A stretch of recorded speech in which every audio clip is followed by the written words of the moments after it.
जय माता दी दोस्तों, आप सभी का स्वागत करती हूँ अपने YouTube चैनल पे। आज की जो वीडियो है वह शरद पूर्णिमा के दिन आपको पूजा कब करनी चाहिए, समय क्या है पूजा का, साथ में किस प्रकार आपको पूजा कर, इस वीडियो में पूजा विधि आपको सभी को करके दिखाऊंगी। तो देखिए, शरद पूर्णिमा की पूजा में कलश स्थापना आपको अवश्य रूप से करना चाहिए। और अगर आपके पास लक्ष्मी नारायण की प्रतिमा है, माता लक्ष्मी की प्रतिमा है, श्री यंत्र है, तो सभी को स्नान कराइए। गणेश जी हैं तो उनको स्नान कराइए। ये पूजा आप घर के मंदिर में भी कर सकते हैं, नहीं तो अलग से चौकी लगाकर भी कर सकते हैं। तो उसके बाद शरद पूर्णिमा के दिन कच्चे दूध से स्नान अवश्य रूप से कराएं। अगर प्रतिमा है तो उसके बाद स्नान के बाद आपको अच्छे से पोंछ लेना है। साफ जल से स्नान कराएं व पोंछ लीजिए। इत्र जरूर लगाइएगा, इत्र मत भूलिएगा, क्योंकि देखिए, शरद पूर्णिमा को कोजागिरी पूर्णिमा, रास पूर्णिमा के नाम से भी जाना जाता है। इस दिन उस दिन शरद पूर्णिमा के दिन माता लक्ष्मी, भगवान इंद्र भ्रमण पे निकलते हैं निशीत काल के समय। निशीत काल का समय क्या रहेगा? 11:30 बजे से लेकर 12:30 बजे तक आपको ये पूजा करनी है। 1 घंटे में ही आपको ये पूजा करनी चाहिए, क्योंकि माता लक्ष्मी ये पूछती हैं कौन जाग रहा है, कौन जाग रहा है। तो जागरण भी अवश्य रूप से शरद पूर्णिमा के दिन करना चाहिए। उसके बाद देखिए, यहाँ पर सभी को स्नान करा दिया है, सभी को इत्र लगा दिया है, सभी की स्थापना अक्षत का आसन दे के कर दिया है। और कलश मैंने पहले से स्थापित कर दिया है, उसके नीचे अष्टदल कमल बनाया है। और देखिए, कलश के ऊपर आप दीप कलश भी रख सकते हैं, नहीं तो माता लक्ष्मी की फोटो हो, प्रतिमा हो, उसको स्थापित आप कर सकते हैं। यहाँ पर मैंने एक सुपारी पर माता की स्थापना की है। उसके बाद धूप दीप जलाएंगे। सबसे पहले धूप दीप जलाने के बाद, दीपक जलाने के बाद हाथ को अवश्य रूप से प्रक्षालित करें। सबसे पहले आपको आचमनी करना चाहिए आपको। उसके बाद तिलक आपको लगाना चाहिए। उसके बाद ये पूजा शुरुआत करनी चाहिए पूजा की। सबसे पहले गणेश जी की पूजा करेंगे। वक्रतुंड महाकाय सूर्यकोटि संप्रभम निर्विघ्नं कुरु मे देव सर्वकार्येषु सर्वदा। भगवान गणेश विघ्न विनाशक हैं। आपकी पूजा बिना किसी विघ्न के पूरी हो, तो सबसे पहले गणेश जी की पूजा करनी चाहिए। तिलक लगाइए, रोली से, चंदन से, हल्दी से तिलक लगाइए, अक्षत समर्पित कीजिए, पुष्प समर्पित कीजिए, वस्त्र रूपी कलावा समर्पित कीजिए। इसी प्रकार माता लक्ष्मी और भगवान नारायण की पूजा कीजिए। देखिए, शरद पूर्णिमा 2025 में 6 अक्टूबर को दिन क्या है? सोमवार। सोमवार जो होता है वो चंद्रदेव को रिलेट करता है, और शरद पूर्णिमा भी 6 अक्टूबर को पड़ रही है। तो इसलिए चंद्रमा की पूजा पूर्णिमा तिथि पर तो की ही जाती है। साथ में माता लक्ष्मी, भगवान भोलेनाथ और भगवान नारायण की पूजा करनी चाहिए। देखिए, कृष्ण भगवान ने महारास किया था यमुना जी के तट पर, तो इसलिए उस दिन अगर आपके घर लड्डू गोपाल जी हैं तो उनकी पूजा भी आप निश्चित काल में कर सकते हैं, क्योंकि महारास के दिन भगवान सोए नहीं है, महारास करते हैं।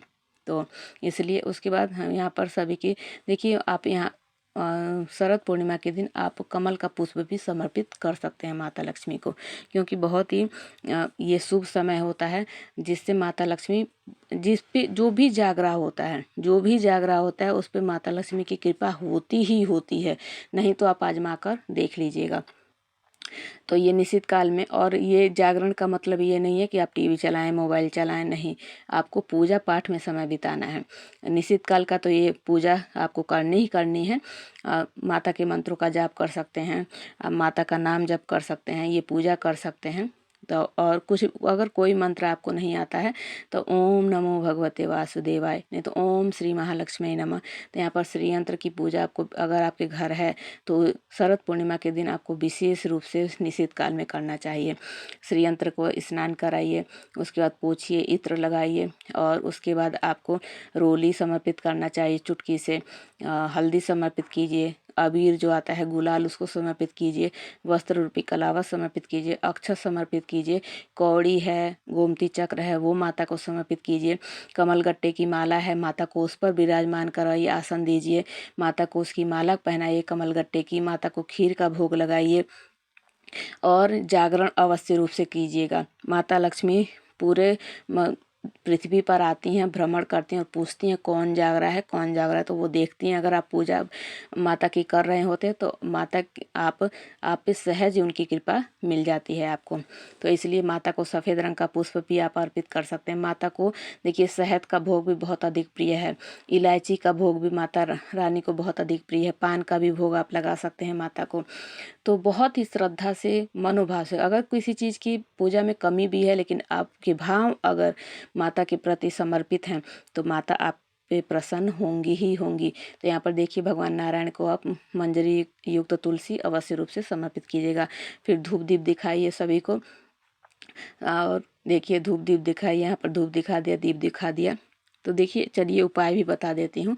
आपको क्या करना है, श्री यंत्र की पूजा आपको करनी है। श्री सूक्त के 16 मंत्रों को आप पढ़ सकते हैं तो पढ़ते हुए अभिषेक कीजिए श्री यंत्र का, नहीं तो यूट्यूब पर चलाकर आप चला दीजिए और अभिषेक करते रहिए और पूजा करते रहिए श्री यंत्र की निशित काल में। निशित काल का समय भी मैंने बता दिया है। उसके बाद देखिए ये उपाय आप करके देखिएगा। श्री सूक्त का पाठ जिसने भी किया है उसको असर देखने को मिला ही मिला है, तो आप भी एक बार आजमा कर देख सकते हैं। उसके बाद घी का भोग में आप देखिए चंद्रमा की रोशनी में आप खीर तो आपको रखनी ही रखनी है, लेकिन कोई भी खाने वाली चीज़ आप रख सकते हैं उसकी, क्योंकि चंद्रमा उस दिन अमृत बरसाता है, उनकी किरणों में अमृत बरसता है। और पूरे साल इससे क्या होता है कि आपकी प्रतिरोधक क्षमता, रोग प्रतिरोधक क्षमता बढ़ती है, जो कि पूरे साल आपको निरोगी रखती है, हष्ट पुष्ट रखती है। तो इसलिए कोई भी खाद्य पदार्थ रखिए। खीर तो आपको अवश्य रूप से रखना ही रखना है। आप दूध रख सकते हैं, फल फ्रूट रख सकते हैं, ड्राई फ्रूट रख सकते हैं, कोई भी लड्डू रख सकते हैं, कोई भी खाद्य पदार्थ आप रख सकते हैं।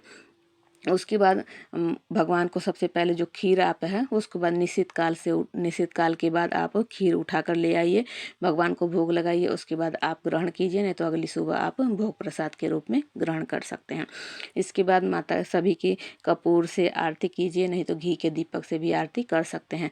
देखिए कई लोग ऐसा वहम फैलाए हुए हैं कि माता लक्ष्मी जी की आरती में आरती नहीं करनी चाहिए, घंटा वादन नहीं करना चाहिए। इतना गलत प्रचार फैलाते हैं सब कि प्रेम पूर्वक आप माता की लक्ष्मी जी की आरती कीजिए, घंटा वादन करिए।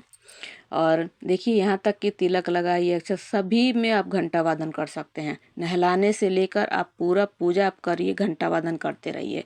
इतना घंटा वादन प्रिय होता है, प्रसन्न होते हैं। तो इसलिए घंटा वादन आपको करना चाहिए। पूरी पूजा इस तरीके से, इस विधि विधान से आप करिए। देखिए माता लक्ष्मी की कृपा आप पे कैसे नहीं होती है।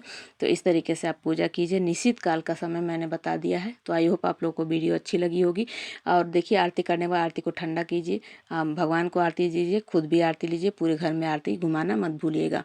तो आई होप आप लोगों को वीडियो अच्छी लगी होगी। एक रिक्वेस्ट है, वीडियो को लाइक कीजिएगा, चैनल को सब्सक्राइब करना मत भूलिएगा और कमेंट में जय माँ लक्ष्मी जरूर लिखिएगा। आप सभी पर माता लक्ष्मी की कृपा सदैव सदैव बनी रहे। तो ऐसी हेल्पफुल वीडियो के साथ, तब तक के लिए जय माता दी।